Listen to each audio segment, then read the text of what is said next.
السلام علیکم ناظرین، میں ہوں آپ کا میزبان محمد اورنگزیب، نیو یارک سے آپ سے مخاطب ہوں۔ میرے ساتھ آج مہمان شخصیت ہیں جناب شوکت نواز میر صاحب۔ شوکت صاحب، تھینک یو سو مچ، آپ نے ٹائم دیا۔ سب سے پہلے مجھے یہ بتائیں کہ یہ عوامی ایکشن جو عوامی حقوق کی تحریک ہے، یہ کیسے آپ نے اس کو پورے آزاد کشمیر میں لانچ کیا اور شروع کیا، اور لوگوں کے حقوق کی بات کرنے کا خیال آپ کے ذہن میں کیسے آیا؟ بسم اللہ الرحمن الرحیم۔ سر، سب سے پہلے شکریہ آپ کا کہ آپ اس ایشو پہ مجھے بات کرنے کا موقع دے رہے ہیں۔ جہاں تک ایکشن کمیٹی کے وجود کا تعلق ہے سر، یہ بیسیکلی پونچھ ڈویژن سے سٹارٹ ہوئی تھی اور سابقہ جو تحریکیں تھیں ان کا تسلسل تھی۔ جب 2023 میں آٹے کا ریٹ بہت زیادہ ہو گیا اور اس کے ساتھ ساتھ جون جولائی میں بجلی کے ریٹس میں بھی اضافہ ہوا تو وہ عام عوام کے بس سے باہر ہو گئی تھی اس کو پرچیزنگ۔ تو اس حوالے سے یہ تحریک جو ہے پونچھ ڈویژن سے سٹارٹ ہوئی تھی اور پھر اس کے اندر میرپور ڈویژن انوالو ہوا اور اس کے بعد مظفر آباد ڈویژن جب انوالو ہوا تو کیپٹل ہونے کے ناطے ایک بوسٹ ملا اس تحریک کو، اور 16 اور 17 ستمبر کی رات کو مظفر آباد کے اندر جموں کشمیر جوائنٹ عوامی ایکشن کمیٹی کی جو ہے کو تشکیل دی گئی۔ اور جہاں تک آپ کہہ رہے ہیں کہ کیا وجہ تھی اس بات کرنے کی، تو بیسک وجہ جو میں نے آپ کو بتا دی کہ مہنگائی اتنی ہو چکی تھی کہ غریب جو ہے اس سے آٹے کا آٹا پرچیز کرنا مشکل ہو گیا تھا، مہنگی بجلی پرچیز کرنا مشکل ہو گیا تھا، کیونکہ اس کا جو بجٹ تھا وہ سارا ڈسٹرب ہو گیا تھا، مہنگائی بہت عروج پہ تھی۔ تو اس وجہ سے یہ جو تحریک تھی بیسک نیڈز کے اوپر ہم نے سٹارٹ کی تھی۔ اور جب بیسک نیڈز کی بات کی تو تمام لوگ جو 70 سالوں سے مختلف سیاسی جماعتوں کے اندر موجود تھے لیکن ان کو کچھ چیز حاصل نہیں ہو رہی تھی، وہ چند لوگ تھے جو اس سے پہلے بھی ایسی کر رہے تھے۔ تو جب ان لوگوں نے یہ دیکھا کہ یہ واحد وہ تحریک ہے جو ہماری بیسک چیزوں کے اوپر بات کر رہی ہے تو ان کو یہ چارمنگ لگی یہ بات ہماری، تو وہ لوگ ہمارے ساتھ جڑ گئے اور ان کے جڑنے کے بعد ایک بہت بڑی طاقت بنی جموں کشمیر جوائنٹ عوامی ایکشن کمیٹی۔ پھر لوگ باہر نکلے اور ہم نے اپنی جو ہے چیزیں وہ حاصل کی۔ شوکت صاحب، کیا آپ سمجھتے ہیں کہ ریاست جموں و کشمیر کے جو حکمران ہمارے 53 اسمبلی ممبرز ہیں، وزراء ہیں، ان کا کوئی وجود بنتا ہے کہ حقوق کے لیے انہوں نے ان کے اگینسٹ کام کیا؟ ان کا کیا آپ سمجھتے ہیں کہ کیا رول ہونا چاہیے تھا؟ اصل دیکھیں، جب ہم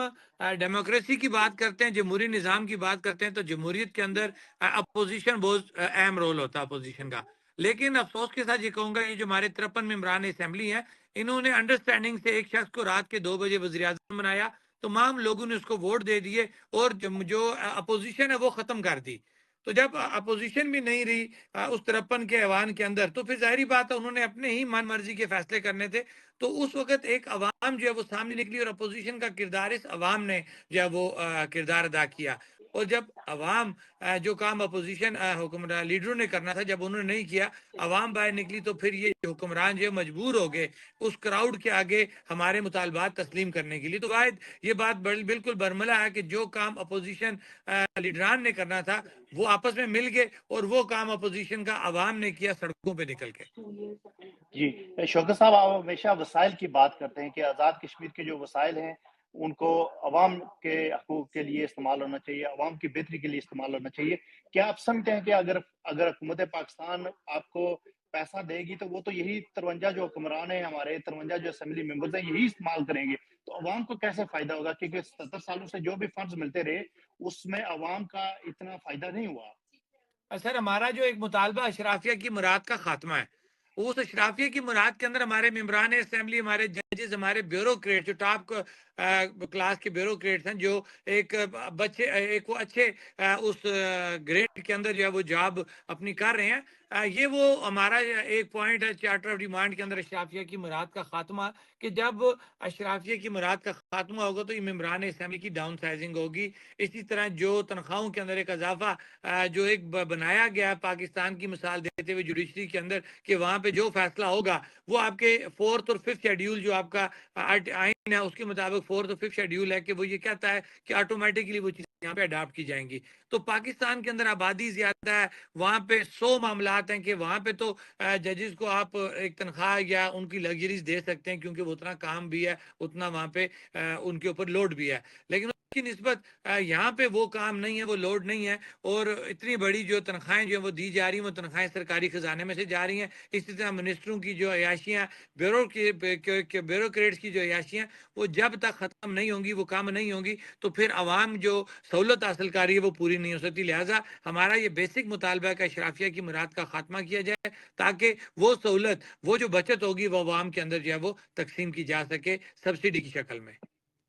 جی شوکت صاحب، آپ جو ریاست کی شناخت کی بات کرتے ہیں، یہ کیا ہے؟ اس پہ ذرا کلیئر کریں کہ ریاست کی شناخت، ریاست جموں و کشمیر کی شناخت کے بارے میں آپ کا کیا موقف ہے؟ کہ کیونکہ اس کے ابھی تو دو حصے ہیں، اور جی دونوں حصوں کو ملا کے ہی ریاست جموں و کشمیر کی تکمیل ہوتی ہے۔ سر دیکھیں، ہمیں کافی عرصے سے جو ہے یہ کشمیر کی آزادی کے پیچھے، میں کسی نظریے کی بات نہیں کروں گا، ہمارے لیے دو نظریات ہیں جو اس وقت چل رہے ہیں، علاقے پاکستان خود مختار کشمیر کا۔ ہماری یہ جو تحریک ہے نظریات سے بالکل وہ بارہ بالکل مبرہ ہے کہ یہاں پہ کوئی بھی نظریہ جو ہے وہ اہمیت ہماری نہیں رکھتا۔ ہمارے لیے ہماری ریاست، ہماری شناخت اور ہماری جو بیسک نیڈز ہیں، وہ ہمارا ایک نظریہ، وہی ہمارا ایک چارٹر آف ڈیمانڈ ہے۔ تو الحمدللہ جہاں پہ ہم اپنی شناخت کی بات کرتے ہیں تو اس کی بیسک وجہ یہ ہے کہ 5 اگست 2019 کو آزاد کشمیر کو میں کہوں گا کہ یہ میں نہیں کہتا، آپ کے بڑے بڑے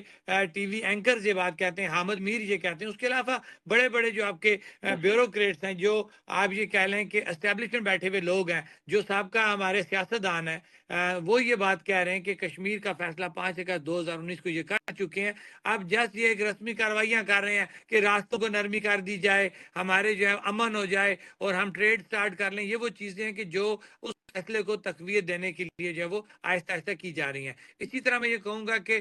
یہ بات شناخت کی بات ہم اس لیے کر رہے ہیں کہ آج سے چند ماہ پہلے، بلکہ کچھ سال پہلے، آپ کے جو پارسلز ہیں ان کے ایڈریس چینج ہونے شروع ہو گئے، کے پی کے ان کے اوپر لکھا جانے لگا، بینک کی جو چیک بکس تھیں ان کے ایڈریس چینج ہونے لگے، اسی طرح کوریئر کے ایڈریس چینج ہونے لگے۔ یہ وہ چیزیں تھیں کہ جنہوں نے ہمیں اپنی شناخت، اپنے علاقے کی طرف جو ہے وہ راغب کیا، اور ہم نے یہ فیصلہ کیا کہ ہمیں پہلے اس خطے کو بچانا ہے، اس شناخت کو بچانا ہے۔ جب ہم اس شناخت کو بچا لیں گے، معاشی طور پہ مضبوط ہو جائیں گے، تو اس کے بعد ہم پوری ریاست کی بات کر سکیں گے۔ فی الحال ہمیں اپنی شناخت پہ قائم رہنا، اپنے پرچم کو کے نیچے سب نے اکٹھے رہنا، بغیر کسی نظریے کے، بغیر کسی جماعت کے، بغیر کسی مسلک کے۔ الحمدللہ آزاد کشمیر کی عوام اس بات پہ اب کنونس ہو چکی ہے کہ ہم سب کو بغیر کسی نظریے کے ایک کشمیری ہونے کے ناطے ہمیں ایک جگہ پہ اکٹھا رہنا پڑے گا۔ اسی میں ہمارا سروائیول ہے، اسی میں ہماری عزت ہے، اور اسی میں ہماری بقا ہے۔ شوکت صاحب، آپ ایک ہمیشہ بات کرتے ہیں کہ ہم جو ہے، ہم کچھ بھی نہیں ہے، ہم عوام کی طاقت ہے۔ عوام جب ہمارے ساتھ ہیں تو ہماری طاقت عوام ہے۔ تو آپ کیا سمجھتے ہیں کہ اس طاقت کو استعمال کر کے الیکشن کی طرف آپ جا سکتے ہیں، یا آپ کے جو وسائل ہیں پاکستان، جو آپ کو تھوڑے بہت وسائل جو ملتے ہیں، ان کو استعمال تو وہی حکومت کرتی ہے جو اشرافیہ ہے، جو جنہوں نے 70 سالوں میں کچھ نہیں کیا؟ تو آپ کیا سمجھتے ہیں کہ اس کے لیے آپ کو الیکشن کی طرف جانا چاہیے، یا اپنی شناخت کو برقرار رکھنے کے لیے ایک ایسے پروسیس سے گزرنا چاہیے کہ جو لوگوں کی نمائندگی کرے؟ سر دیکھیں، جو عوامی طاقت ہوتی ہے نا، یہ سب سے بڑی طاقت ہوتی ہے۔ میں یہ اس پہ ایمان ہے کہ اوپر خدا موجود ہے، اس کی طاقت ہے پوری کائنات کے اوپر، لیکن اسی کی بنائی ہوئی جو مخلوق ہے، جب وہ مخلوق کسی جگہ پہ اکٹھی ہو جاتی ہے نا سر، تو اس کے آگے کوئی بھی طاقت جو ہے وہ سوائے اللہ کے کوئی بھی طاقت سٹینڈ نہیں کر سکتی۔ تو الحمدللہ جموں کشمیر جوائنٹ عوامی ایکشن کمیٹی کو یہ کریڈٹ جاتا ہے کہ ہم نے عوام کو شعور دیا کہ نکلو، ان تصبات میں سے باہر نکلو، جماعتوں میں سے باہر نکلو، نظریات میں سے باہر نکلو، ایک کشمیری بن کے اکٹھے ہو جاؤ۔ اور دوسری بات یہ کہ ہمارے پاس جموں کشمیر جوائنٹ عوامی ایکشن کمیٹی کے پاس ایسا کوئی مینڈیٹ نہیں ہے کہ ہم اس پلیٹ فارم کے اوپر سے سیاست کریں۔ ہاں، جس کسی نے سیاست کرنی ہے وہ اس پلیٹ فارم کو چھوڑ کے جا کے سیاست کر سکتا ہے۔ تاہم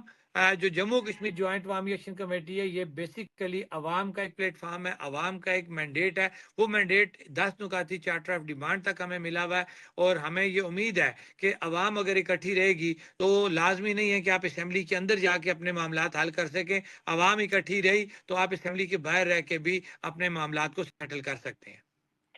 جی شوکت صاحب، گزشتہ دنوں ڈسٹرکٹ کوٹلی میں جو ایک واقعہ پیش آیا کہ سڑک پہ ناقص مٹیریل کی وجہ سے ایک